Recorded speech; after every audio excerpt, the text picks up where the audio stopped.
Good morning बच्चों। आज हम किताब क्षितिज के कथखंड से पहला पाठ दो बैलों की कहानी को पढ़ेंगे, जिसके लेखक हैं प्रेमचंद जी। कहानी शुरू करते हैं। झूरी के पास दो बैल थे। उनके नाम थे हीरा और मोती। दोनों में बहुत प्यार था। वे नाद में एक ही साथ मुंह डालते और एक ही साथ मुंह हटाते। झूरी भी उनके चारे पानी का बहुत ध्यान रखता। वह कभी भी उन्हें मारता पीटता नहीं था। इस कारण दोनों बैल भी झूरी को बहुत प्यार करते थे। एक बार झूरी की पत्नी का भाई गया दोनों बैलों को अपने साथ गांव ले जाने लगा। बैलों को बड़ा आश्चर्य हुआ कि गया क्यों उन्हें ले जा रहा है। रास्ते में उन्होंने उसे बहुत तंग किया।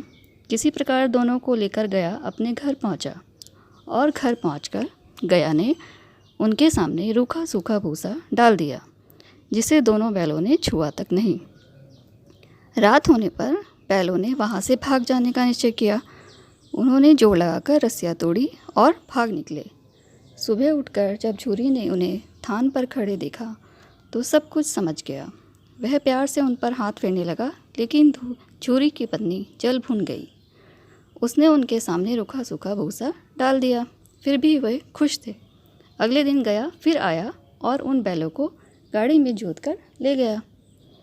रास्ते में मोती की इच्छा हुई कि वह गाड़ी को गड्ढे में ढकेल दे, पर वह जैसे तैसे गया के घर पहुँचे। अब गया ने उनसे बहुत सख्त काम लेना शुरू किया। वह दिन भर हल जोतता और जब तब उन्हें मारता पीटता। वे लाचार निगाहों से एक दूसरे को देखते। गया के घर में एक छोटी लड़की थी। वह रात को चुपके से उन्हें रोटी खिलाती थी। दोनों बैल उसके प्यार के आगे अपना अपमान भूल जाते हैं। एक दिन मोती रस्सी तोड़ने का प्रयास कर रहा था कि वह लड़की वहां आ गई और उसने दोनों बैलों को खोल दिया। दोनों बैल वहां से भाग निकले। थोड़ी देर बाद जब गया को पता चला तो वह भी उनके पीछे दौड़ा, पर उन्हें पकड़ नहीं सका। अब हीरा और मोती आज़ाद थे। रास्ते में उन्हें एक सांड मिला। वह उनकी ओर लपका तो हीरा मोती के होश उड़ गए, लेकिन दोनों ने मिलकर सांड को मारकर वहाँ से भगा दिया। दोनों बड़े प्रसन्न थे। आगे चलकर उन्हें एक मटर का खेत दिखाई दिया। भूख तो लग ही रही थी। हरे हरे मटर देखकर उनकी भूख और भी तेज हो गई। वे खेत में घुस गए और मटर खाने लगे। अभी पेट भरा भी नहीं था कि खेत के रखवाले ने उन्हें चारों ओर से घेर लिया और कांजी हौस में बंद कर दिया, जहाँ पशुओं को बांधकर रखा जाता था। उन्होंने सोचा, हम यहाँ कैसे फंस गए। रात हुई। मोती ने हीरा से कहा, अगर दीवार तोड़ दी जाए तो बाहर निकलना आसान हो जाएगा। उसने सींगों से दीवार गिराने का प्रयत्न किया। दोनों 2-4 चोटों में ही थोड़ी सी दीवार गिर गई और दीवार में रास्ता बनते ही पहले तो घोड़ियाँ भागी, फिर भैंसें और फिर बकरियाँ। मोती ने गधों को भी सींग मार मार कर भगा दिया। उसने हीरा को भी भाग चलने को कहा, पर हीरा ने मना कर दिया। सुबह होने पर कांजी हौस वालों ने हीरा और मोती को नीलाम कर दिया। नीलामी में सबसे ऊंची बोली बोलकर एक व्यापारी ने उन्हें खरीद लिया।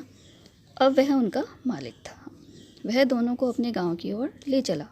मार खाते खाते और भूख सहते सहते दोनों बहुत कमज़ोर हो गए थे। वे चुपचाप व्यापारी के साथ चलने लगे। एक स्थान पर रास्ता उन्हें जाना पहचाना लगा तो वह ना जाने कहाँ से उनमें दम आ गया। वे दोनों तेज़ी से भागे। आगे आगे बैल, पीछे पीछे व्यापारी। जब तक वह उन्हें पकड़ें तब तक दोनों बैल अपने घर पहुंच चुके थे।